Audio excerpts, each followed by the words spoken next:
Good morning, everybody. I am Rudy. Now we're going to read about dream cars. So, guys, you guys love car book. So, we're gonna start now. Okay, now let's go and begin this test. But we're no longer teaching. Yeah, we're just only reading. Here, I'm gonna just show you the index.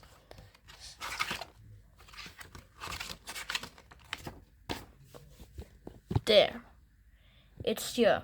Now you have to see which one is interesting. Okay, I will show you. Okay, now we're going to read about luxury car chapter 3. It's only in page 90. So yeah, this is it. This is 91, but I have no idea why, but you have to. I will just turn the page to the brand new car. Okay, this is the luxury car, but not the oldest model. Okay, then now let's go and get going. Alfa Romeo, designed by Bertone, introduced at the 1984 the Turan motor show. The 19 was pitched between Alfa Romeo's Alfetta and 6, both of which were discontinued after the 90s launched. The 90 used the Alfetta chassis, including its rear-mounted transaxle, and took its engines from the 6. Yeah, correct. Now we have Jeep Cherokee. The XJ series of Cherokee was launched in 1984 as the first monocoque vehicle come from Jeep. Unusually, while most American SUVs were based on a pickup sibling, the Cherokee was designed from scratch as a stand-alone product. The car lasted for 13 years before it was facelift. Yeah, this is a facelift Jeep Cherokee. Now we have Bentley Turbo R. It may look like a drawing room on wheels, but this is the one fast car powered by Bentley's ancient 6,750 cc 142 Ci V8. The Turbo R was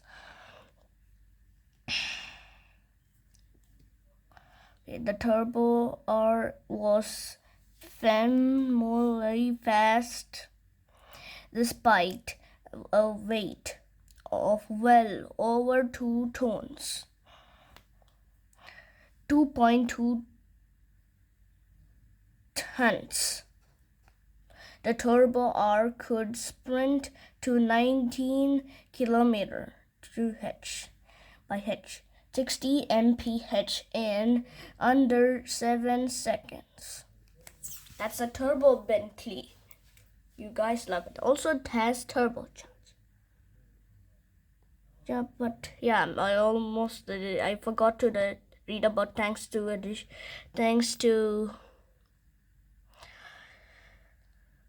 God. Okay, I forgot to read the thanks to addition.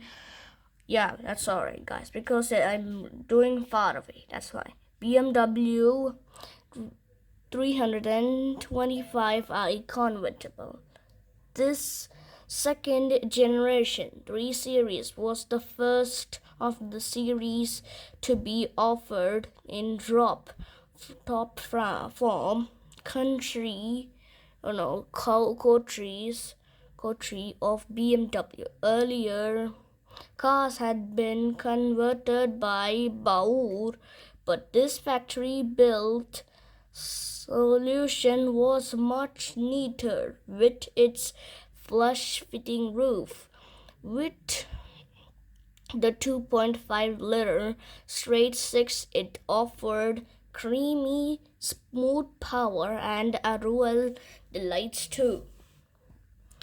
Lancia Tema 8.32. When it comes to barking mad saloons, the Tema 8.32 is up there at the top, thanks to its Ferrari V8 driving the front wheels. There were 8 cylinders and 32 valves, and with 215 horses scrabbling for traction, it was easy to wreck the tires in a single burst. Actually, that's not even nice, actually. So, up to Zimmer Quicksilver. The Quicksilver looked as though it should have a huge V8 in its nose, but in reality there was relatively small V6 just ahead of the rear wheels. The configuration came from the fact that the car was based on the Pontiac Fiero, which meant handling was good, while the car was cheap to run.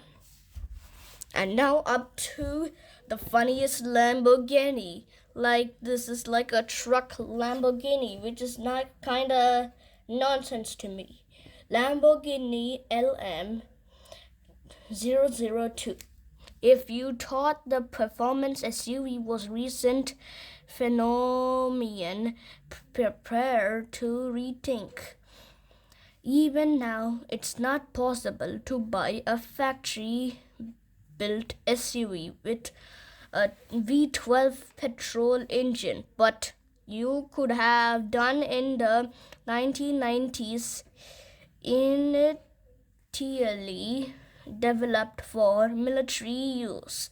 The LM002 featured a Countach engine and seating for up to 11 in military layout. Yeah, actually, it's a military Lamborghini, but this is a basic Lamborghini. Yeah, in the olden days, in very, very long back, Lamborghini was a tractor, guys. Yeah, and now it became a truck. And now it became a sports car. That's how. And now up to... No, not this page. This page is not good. So it'll make me long time to read. That's fine. I will read I'll read only Ford Expedition and Isuzu Vehicross. Okay. SUVs were big business in the late 90s, and few became bigger than the Expedition. Although Ford's Excursion was even larger, designed to take on the Chevy Suburban and Toyota Land Cruiser, and the Expedition replaced the Ford's Bronco and offered seating up to 8. The Isuzu Vehicross, although it looked radical on the outside, the Vehicross, the little more than dressed up Isuzu Trooper, that meant there was 4-wheel drive chassis equipped with either a 3.2 or 3.5-liter V6 engine. Although it was the first ever car to offer computer-controlled all-wheel drive of off-roading. For off-roading, yeah. Now up to another car. So this is not even interesting, but Ford Thunderbird. We're gonna only read about Ford Thunderbird and Lincoln Navigator.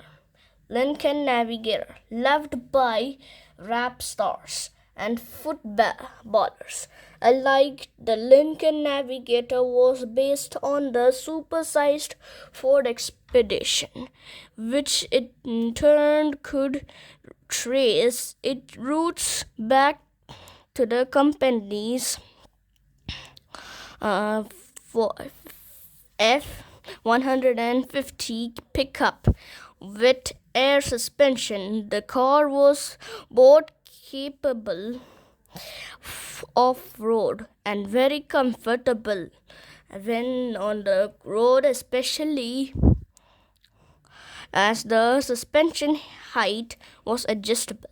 Yeah, Lincoln Navigator. Lincoln Navigator is officially a sports utility vehicle. Now let's begin another one. Now let's get Ford Thunderbird. Ford was doing badly at the end of the last century. So I mispronounced. Ford was doing badly at the end of the last century. So in a big revive its fortunes, it decided to cash on its heritage in a big way. This Thunderbird was intended to be reminiscent of the original, and while the car was originally hottest property in USA, sales quickly tailed off. Now up to my boy, that's my boy Cadillac Escalade. Yeah, it looks like my favorite. Cadillac Escalade. Ever keep to jump on bandwagon? GM created a Cadillac SUV. Once it had seen that the fad for full-sized off-roaders wasn't going to disappear. The car was introduced in response to a whole raft of rivals, internally based on the GMC. Okay guys, I hope you enjoyed this video. Hit that subscribe button and leave a like. I have a phone call. Bye.